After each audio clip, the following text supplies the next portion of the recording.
Nobody likes having to deal with a difficult person. And the ironic thing is that when we label someone else as a difficult person, usually our reaction is to become a difficult person right back to them. I see this all the time with my 3 kids. Whenever I bring attention to an indiscretion that they might be guilty of, their first reaction is to start with the words, "but they." Did you hit your sister? Yes, but she did this to me. Did you hide your brother's stuff? Yes, but he did this to me. They were being difficult, so I can be difficult right back to them. Now, as adults, we get so much better at hiding this and masking this, but the same truth plays out. Whenever someone else is being difficult to us, we can use that as justification for being difficult to them. After all, don't we want to teach them a lesson that it's not okay to be difficult? Now, thankfully, God does not act the way we do. When we are difficult to Him, or as the Bible might say, if we are unrighteous or if we are sinful in our demeanor towards God, He does not become difficult back to us, but He remains who He is. Here's just a brief verse from Matthew chapter 6 that highlights that truth. Jesus said this. He said, "God causes the sun to rise on the evil and the good, and He sends rain on the righteous and the unrighteous."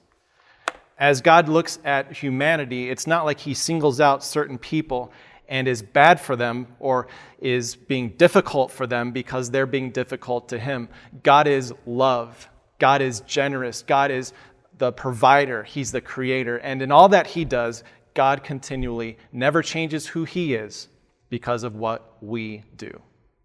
And today, as we continue this discussion on dealing with difficult people, I want to encourage you to take God's cue on how to deal with difficult people.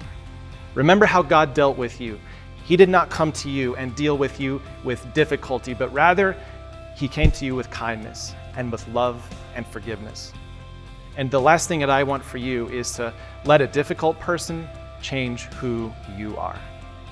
So today, as you maybe think about a relationship or two in your life that's difficult, don't use that as justification for being difficult back to them.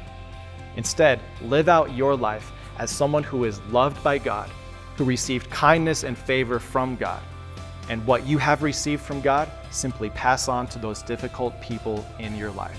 Now, tomorrow, we're going to get really specific about how to start putting that into practice. But for today, challenge yourself to think about difficult people differently.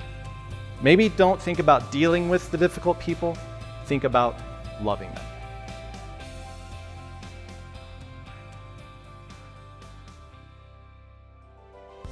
Hey everyone, Pastor Mike here from Time of Grace. Hey, thanks so much for taking your time to listen to this message. We would love so many other people to hear about this message too.